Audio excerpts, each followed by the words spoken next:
Welcome everybody, we are the Alter Ego Brothers. I'm Nick, that's Andy, and today we are talking about Iron Lung.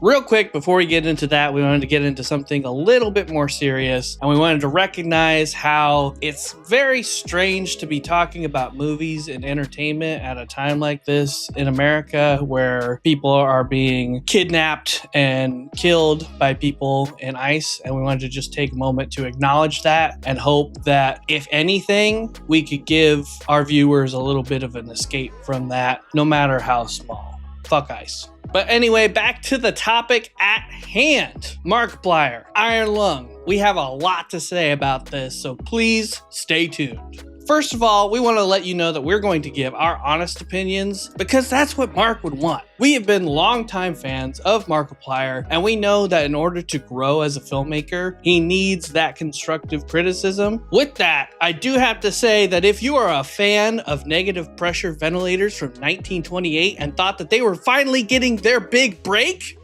you're gonna be disappointed. There are no actual iron lungs in this movie. Maybe next year. I wondered where you're going with that. I was like, what the fuck is he talking about? Normally, we get into our scoring right off the bat and then our explanation, but let's get into the hard numbers of this one because there's a little bit we need to talk about before we dive into the details. So first off, it's being reported that the budget was less than or equal to $3 million. Which is mind-blowing. You don't hear about films being made for anything less than 10 million, and we've been doing this for a couple years now. Number two, before the movie even came out, it made $7 million. Recouping that budget almost instantly and then surpassing it to become profitable. Also unheard of before the movie was even out. Number three, it's reported that this box office weekend, as of this taping right now, it has made $17.8 million and is neck and neck with Send Help, which is the horror film from Sam Raimi. What the fuck is even going on?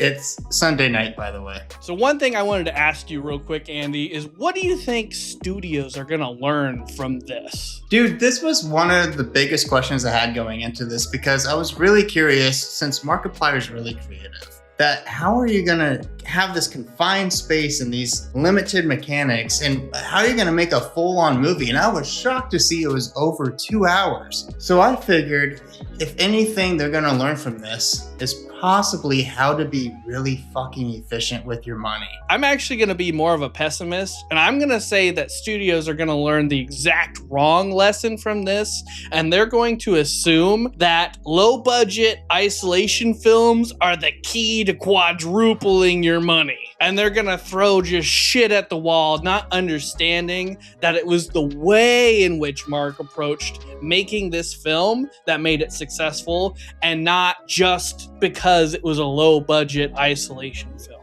All right, let's get into the nitty-gritty. Let's start with our scores. I am a 7 out of 10. I will expand on the reasons for that as we go through the review. I'm also a 7 out of 10.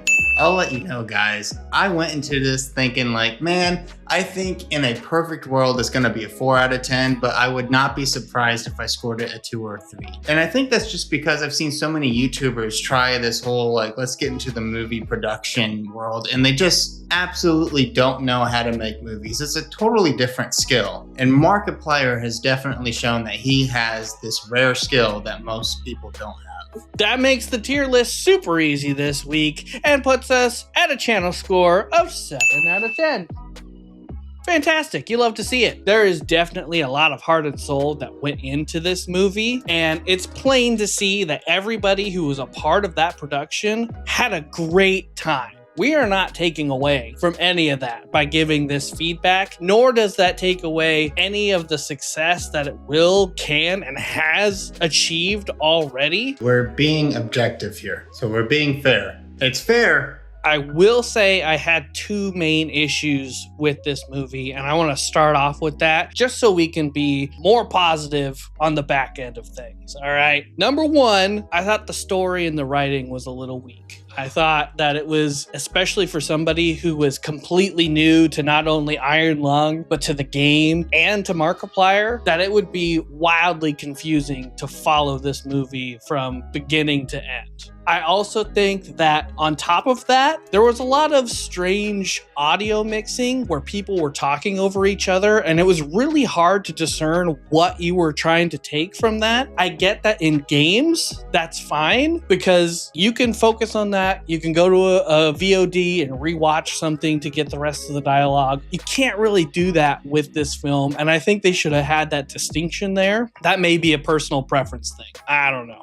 And number 3, I think that the character arcs weren't really up front. It was all very atmospheric, which it nailed, by the way, but those characters needed to come to the forefront a little bit more just so you see them change throughout the movie, go from scared at the beginning to solemn and knowing what they're going to do at the end. So to give a slight precursor to this, watching the gameplay of Iron Lung, I was unable to watch it. It was not a very entertaining thing to watch on YouTube, but I could get from the person playing the game, you feel the tension, but from a viewer standpoint, you just couldn't. So a question I had going into this is, how are you going to make me feel like I'm in this ship with you, that there's a real threat out here and it's not just me watching somebody else feel that threat? So I was very curious about that. So my idea was, in order to approach this movie, I think you'll have to break away from the gameplay and take your own creative leisure and add some things to embellish this story, or else it's going to be a really hard sell to the audience. I think part of him was he wanted the audience to feel confused and have to go back and rewatch it to figure out some of the details.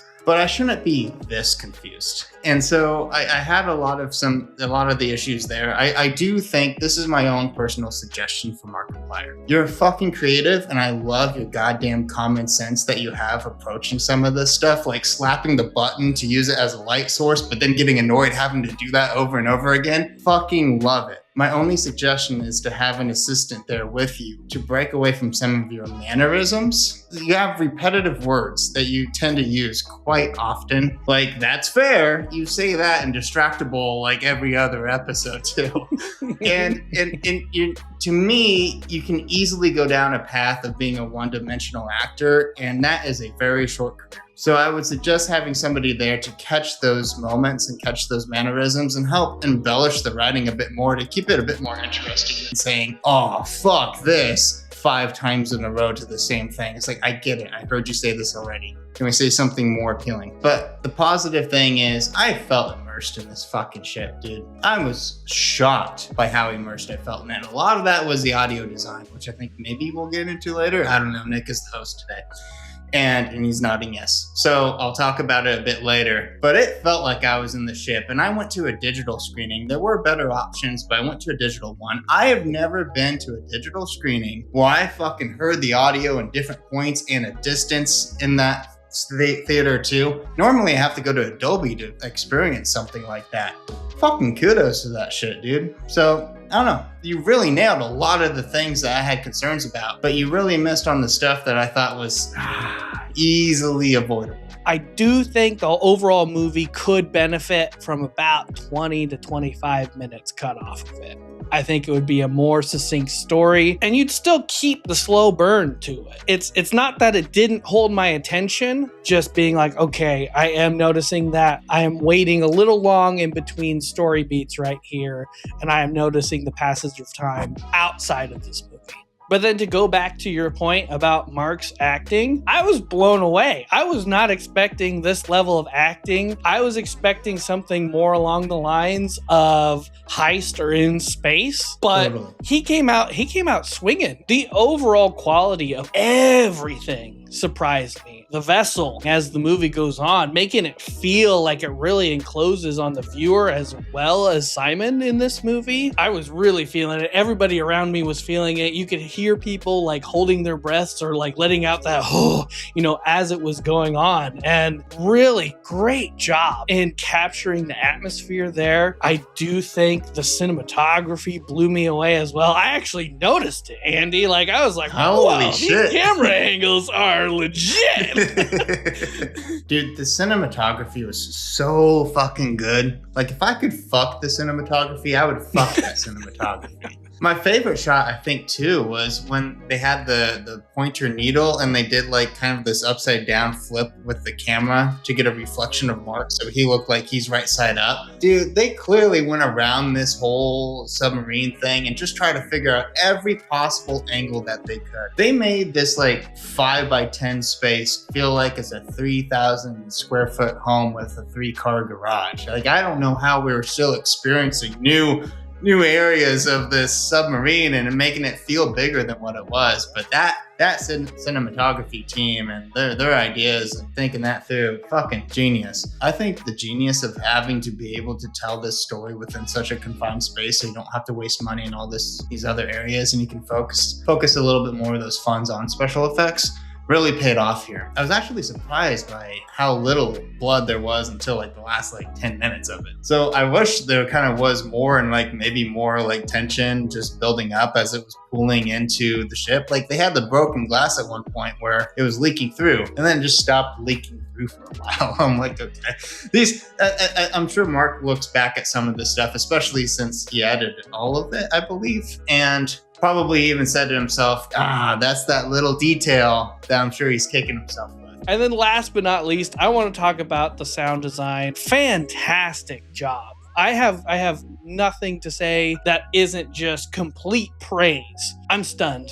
And I am proud on behalf of like being a viewer and stuff. Great job, dude. Sound design wise, just the ambiance of it was just fantastic. There were even moments where I would hear a clang over here. It happened one time. It'd be the only time they used that little sound effect the whole movie, I swear to God. And it was in the most random time ever. And I'm like, why are you even thinking about adding that stuff instead of just rinsing and repeating some of the sound effects just to create like that? The little details like that are really appreciated. And that's why I think Mark has such a great future for this stuff. I want to talk about the music too, because the music really set the tone really well for this. And I think the music combined with some of these audio sound effects to give you this presence of this thing flying or swimming over you or under you or wherever it might be was really fantastic too. I think whoever he hired for this really cared about this project, because on a $3 million budget, I really don't think you should get this high of a quality music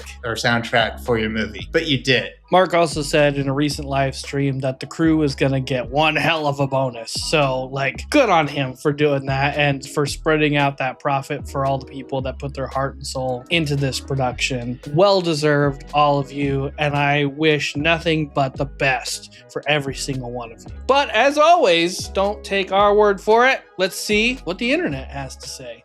Unsurprising, the audience reviews for this movie are really high, and the overall score is an 8 out of 10. Critic-wise, not enough critics have reviewed it to put scores on the screen, unfortunately. It's very strange. So you need at least 4 reviews to get a score on Metacritic, and it hasn't met that yet.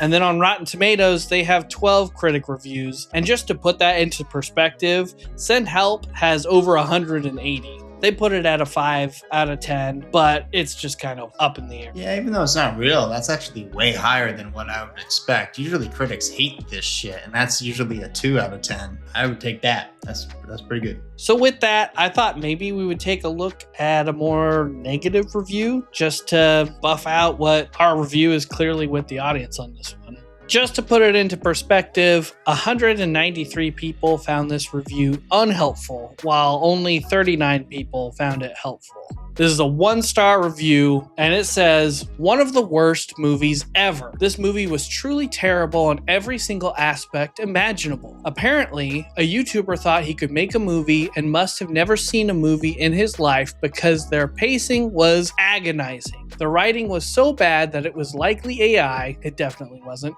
The acting was over the top forced, and the plot goes absolutely nowhere. The entire movie just repeats the same things over and over again without leading anywhere. It's all in one location with nothing ever being accomplished. This was pure torture. There was not one single thing I liked about this movie. Not one. I can't imagine someone editing this movie thinking it's 100% ready to submit without trimming anything at all. You could literally walk out of the theater for an hour and miss nothing at all, since all they do is repeat the exact same thing constantly. Just truly terrible. Clearly, this person isn't familiar, and yes, Mark edited the movie, and so that is 100% what he thought about it going in. Definitely no AI. However, that was one of my criticisms too about the pacing being a little slow. It does seem to be a general consensus among people who have seen it. There has been some backlash from Mark fans, but it is valid criticism. I think I totally get where they're coming from on this one, because normally when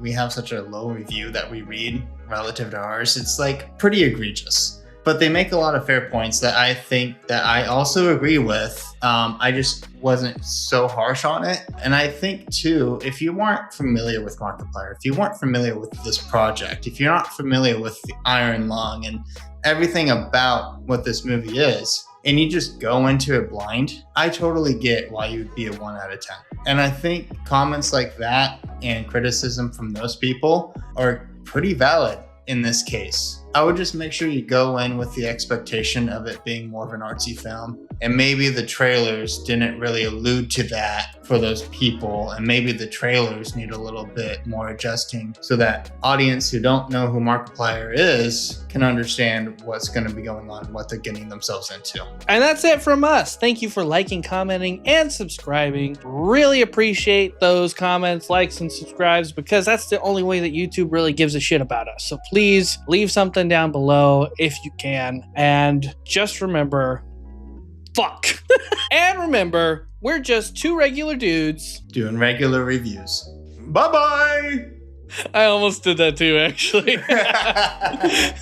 It just felt right. It feels so right. It feels really good. Hey, should we do another take where we both do that? No, I think that's it. Oh, okay.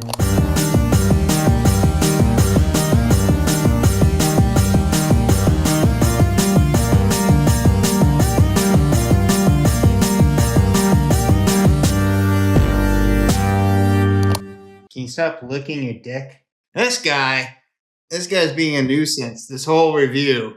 He's freaking growling at the people walking by outside, and now he's licking his dick.